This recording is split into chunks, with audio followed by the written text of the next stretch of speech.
Medieval warfare was never just about honor or skill. It was about survival in the harshest, bloodiest conditions imaginable. Beyond the romanticized image of knights and chivalry lay a world of brutally efficient weaponry designed for one purpose: to end a fight as quickly and decisively as possible. Soldiers and knights had to face tools of war that weren't only deadly but also capable of turning their armor, training, and strength into meaningless advantages. In this world, hesitation was fatal, and even the best equipped warrior could be brought down in seconds. Number 1. Warhammer. The Warhammer was a specialized weapon developed during the late medieval period in direct response to the evolution of armor. As plate armor became more widespread and resistant to cutting or stabbing attacks, traditional swords and spears became less effective against well-equipped opponents. To address this problem, weapons were needed that didn't rely on penetration but rather focused on delivering concussive force. The Warhammer was one of the most efficient answers to that challenge. Structurally, the Warhammer came in various forms, but most designs featured a short to medium-length handle, allowing for fast, controlled strikes in close combat. One side of the head was usually flat or slightly rounded, intended to deliver a heavy, focused blow to the armor. The other side often included a spike or beak, which could concentrate force into a small point, capable of penetrating vulnerable joints or thinner areas of armor. Some versions even had both a hammer and a spike on the same side, giving the wielder versatility in different combat scenarios. The main tactical advantage of the Warhammer was its ability to cause damage through armor. Even if the weapon didn't break through the metal, the sheer kinetic energy of the strike could result in serious injuries such as bone fractures, organ trauma, or concussions. Blunt force trauma of this nature was particularly dangerous because it bypassed many of the defensive advantages that plate armor provided. Soldiers hit in the chest or head by a warhammer could be incapacitated without any visible cuts, making this weapon highly effective in disabling an opponent without necessarily killing them immediately. The warhammer was especially favored in close quarters combat, such as during sieges or in the tight formations of infantry battles, where room for wide sword swings was limited. Unlike polearms, which required space and reach, the warhammer was compact and easy to maneuver in confined areas. Its weight distribution and short reach made it more suitable for grappling situations or fighting in crowded environments, such as castle interiors or narrow city streets during urban warfare. Another significant factor was the training required to use the warhammer effectively. While not as complex as swordsmanship, using it efficiently still demanded an understanding of timing, targeting weak points in enemy armor, and controlling the direction of force. The goal was not just to swing with strength, but to place the blow where it would do the most damage, such as the side of the helmet, the gaps under the arms, or the lower back. Number 2. Longbow. The longbow was not a simple tool. It was a carefully engineered weapon system that demanded extraordinary physical strength, precision, and years of training. Though it appeared to be nothing more than a tall piece of yew wood strung tightly with a hemp cord, in reality it was one of the most effective and influential ranged weapons of the medieval period. What made the longbow particularly remarkable was not just its killing power, but its strategic value in shaping entire battles from a distance, long before opposing forces ever made contact on foot. Its power came primarily from the draw weight, which in many cases exceeded 100 or even 120 pounds. To put that in perspective, modern hunting bows typically draw at around 40 to 70 pounds. This meant that medieval longbowmen had to develop exceptional upper body strength, particularly in the back and shoulders.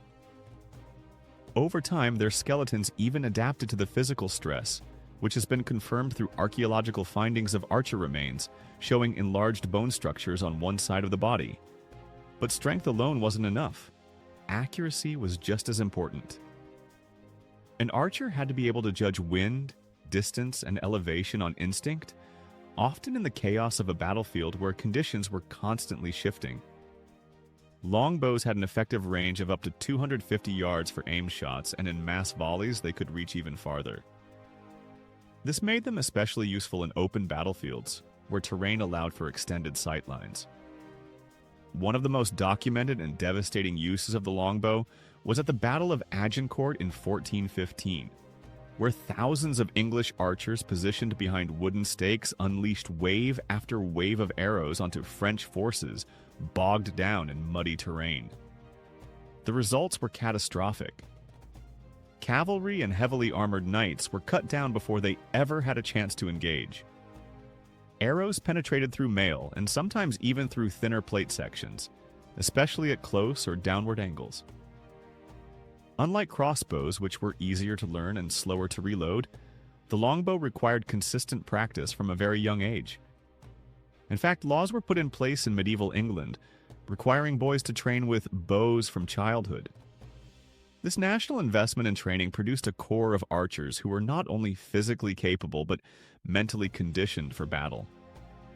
A skilled archer could release 5 to 6 arrows per minute with lethal force, creating a sustained and relentless pressure on the enemy. And when deployed in large numbers, these archers functioned like early artillery units, using range and volume of fire to control the battlefield. The psychological effect of a longbow volley was also significant. Imagine advancing toward an enemy line and suddenly being met with a hailstorm of arrows, falling fast, whistling through the air, striking with deadly force. Horses panicked, formations broke apart, and morale collapsed. The enemy often lost cohesion before they ever reached the front lines. Archers typically operated from prepared positions, sometimes hidden behind natural cover or behind defensive stakes, making it incredibly difficult for opponents to retaliate effectively. Their mobility allowed them to reposition quickly, and their ranged capabilities kept them relatively safe from the brutal close combat fighting that dominated much of medieval warfare. Number 3. Poleaxe. The poleaxe was not a crude tool hastily thrown together for battlefield chaos.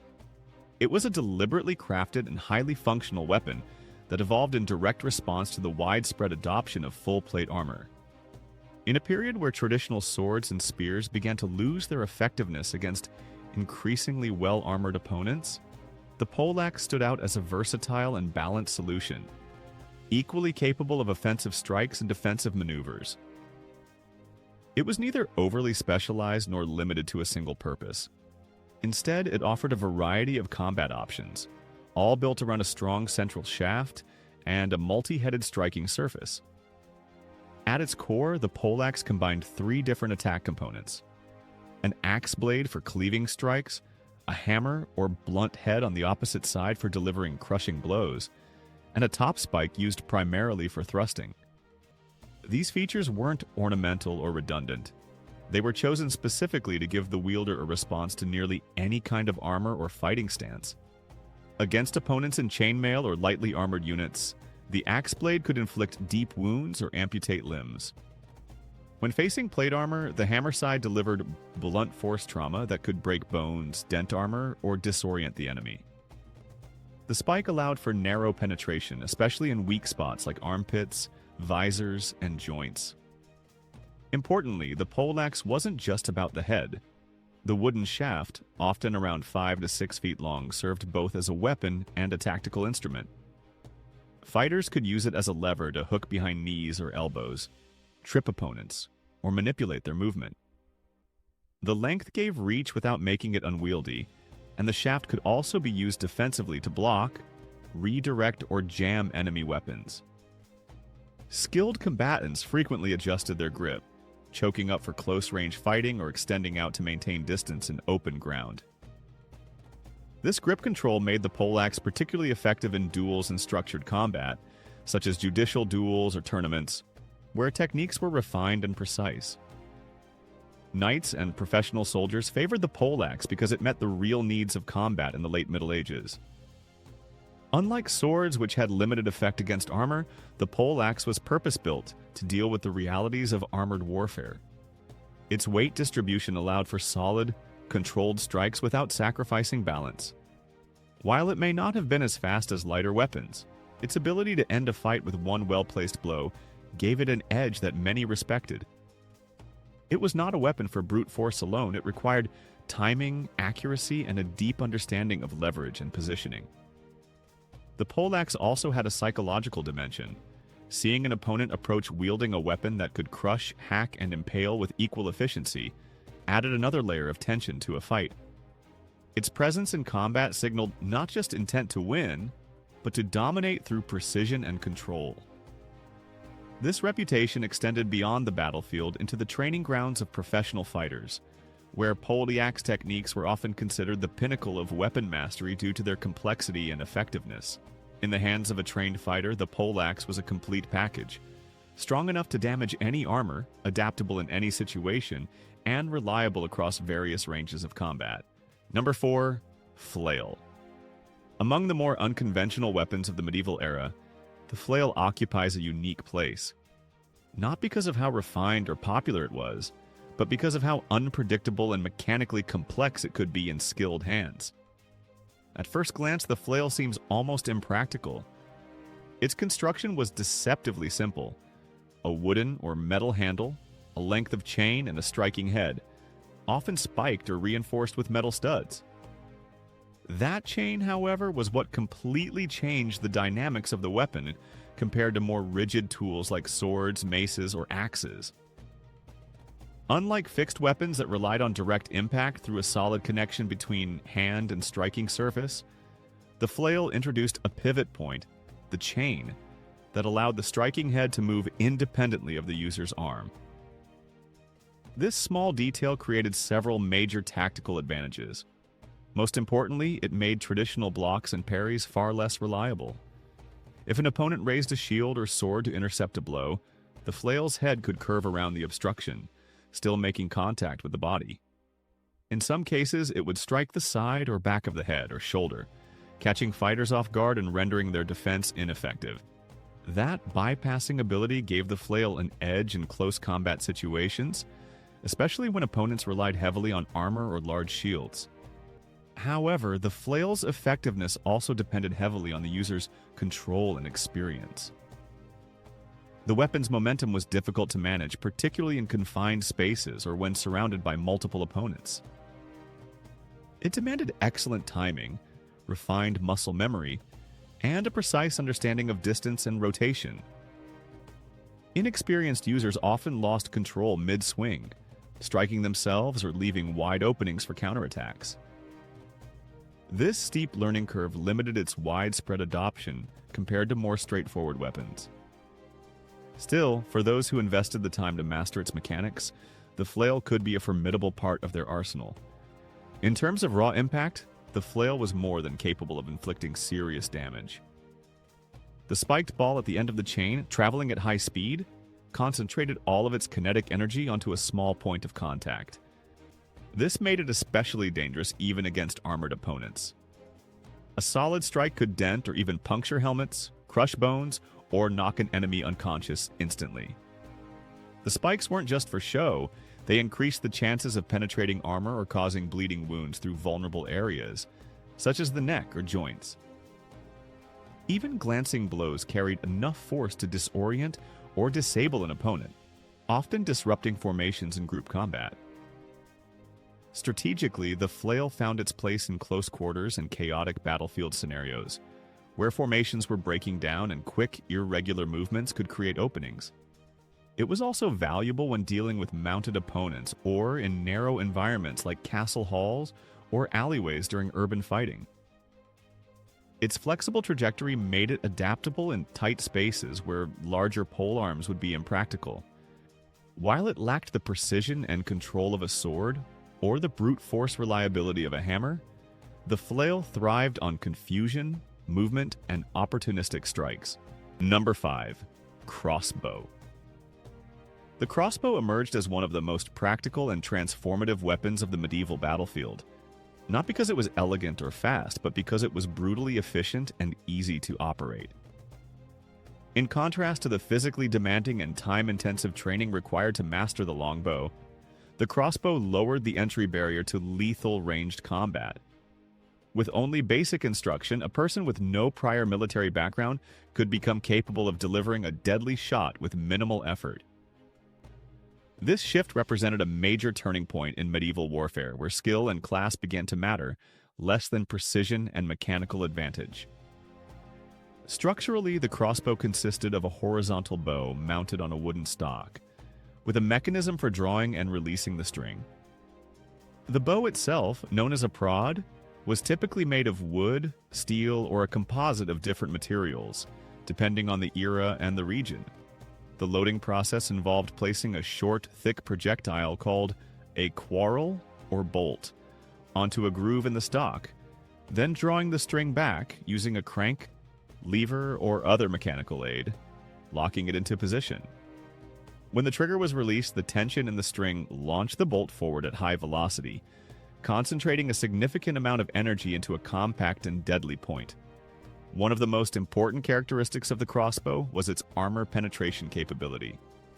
Unlike arrows, which depended on velocity and draw strength, crossbow bolts were shorter, heavier, and capable of delivering tremendous force upon impact, especially at closer ranges.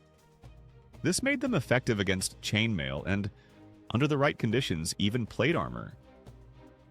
Knights and heavily armored soldiers were no longer invulnerable on the battlefield. A well-aimed crossbow shot could end a confrontation instantly, regardless of the social status or physical strength of the target. This leveling effect caused considerable tension among the military elite, who viewed the weapon as a threat not only to their bodies, but to the hierarchical structure of the medieval combat itself. From a tactical perspective, the crossbow played a crucial role in both offensive and defensive operations. During sieges, crossbowmen were stationed along castle walls or in elevated positions, delivering consistent fire onto approaching enemies. The weapon's compact size and ease of use made it ideal for shooting through narrow openings, such as arrow slits in towers or murder holes above gates. In ambush scenarios, it allowed soldiers to fire from concealed positions with lethal surprise, often before the enemy could even raise a shield or form ranks. While it was slower to reload compared to the longbow, this drawback was often mitigated by strategic positioning and support from infantry.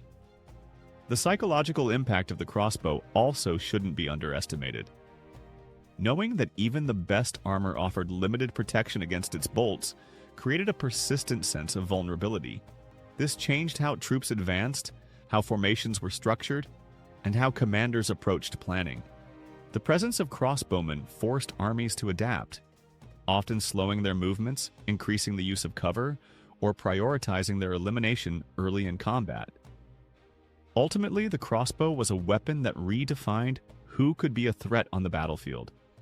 It removed the need for years of specialized training or high physical endurance, replacing those with mechanical consistency and sharp aim. In doing so, it gave ordinary soldiers the ability to neutralize elite warriors and shifted the dynamics of medieval warfare toward greater accessibility, unpredictability, and lethality. Number 6. Halberd.